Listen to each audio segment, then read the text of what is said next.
छत्तीसगढ़ में प्रशिक्षित डीएड और बीएड बेरोजगार संघ ने राज्य सरकार की नीतियों के खिलाफ मोर्चा खोलते हुए जोरदार प्रदर्शन किया, जहां महासमुंद के पटवारी कार्यालय के समीप एक दिवसीय धरना किया गया, जिसके बाद रैली निकालकर कलेक्ट्रेट का घेराव किया गया। प्रदर्शनकारियों का आरोप है कि सरकार ने चुनाव से पहले 57,000 शिक्षकों की भर्ती का वादा किया था, जिसे अब तक पूरा नहीं किया गया है। वहीं युक्तियुक्तकरण के नाम पर शालाओं और शिक्षकों के पदों को खत्म किया जा रहा है। संघ ने चेतावनी दी है कि अगर सरकार ने जल्द उनकी मांगों पर विचार नहीं किया तो आने वाले दिनों में वो और भी उग्र आंदोलन कर सकते हैं। आज जो है हम यहाँ पे 3 बिंदुओं को लेकर आए हुए थे। हमारा जो पहला मांग था, अभी सरकार के द्वारा जो है युक्तियुक्तकरण का जो आदेश दिया गया है, हम चाहते हैं कि वो निरस्त हो, क्योंकि ये जो हम युवाओं के हित में नहीं है।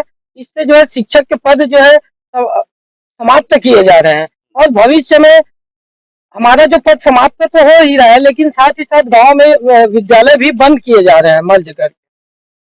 दूसरी बिंदु थी हमारी, जो भारतीय जनता पार्टी ने अपनी चुनाव घोषणा पत्र में मोदी की गारंटी जो उन्होंने घोषणा पत्र जारी की थी, उन्होंने स्पष्ट रूप से उस पर उल्लेख किया है कि हमारी अगर सत्ता आती है तो हम 57,000 शिक्षकों की भर्ती करेंगे करके। इसलिए हम उस मांग को दोहरा रहे हैं कि आपने वादा किया था 57,000 शिक्षक भर्ती की, आप जो है उन मांगों को निभाइए। युक्तिकरण से शिक्षकों के पद खाली हो जाएंगे स्कूलों में, और जो ग्रामीण तबके के जो बच्चे हैं, है ना, सारे, वो उनको दूर जाना पड़ेगा।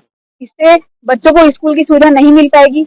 और उसके बाद जो स्कूलों में, है ना, नॉन टीचिंग स्टाफ जो होते हैं, रसोइया है और भी बहुत सारी चीजें हैं, वो सारा चीज से प्रभावित होगा। सबसे पहले तो शिक्षा की गुणवत्ता बहुत ज्यादा प्रभावित होगी पूरे प्रदेश में। बेरोजगार लगभग 3 लाख से ज्यादा। मोदी की गारंटी जो बोली गई थी 2014 की, जो आप बीजेपी की सरकार बता रहे हैं, जैसे कि बाकी राज्यों में बीजेपी की सरकार है, मध्य प्रदेश है और जो दूसरे जो प्रदेश हैं, वहां पर जैसे लाखों की संख्या में शिक्षकों की भर्ती हो रही है, देख रहे हैं हम लोग, बिहार है, उत्तर प्रदेश है, तो हम लोग चाहते हैं यहाँ भी हमारी मांगों को सुना जाए।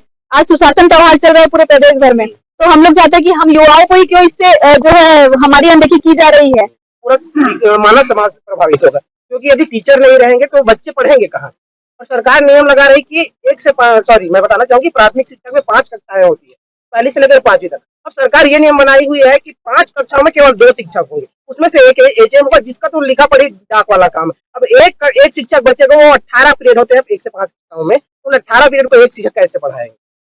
अब सरकार के जो अधिकारी हैं, जो नियम बना रहे हैं, ये उनको समझ नहीं आता कि कैसे एक शिक्षक 18 क्लास को पढ़ाएगा। ये तो गाय बात चराने जैसा हो जाएगा ना। अब सरकार के नियम बनाने वाले हैं अधिकारी, आईएएस, उनको समझ नहीं आता कि कैसे एक आदमी कैसे जो 18 पीरियड पढ़ा सकता है।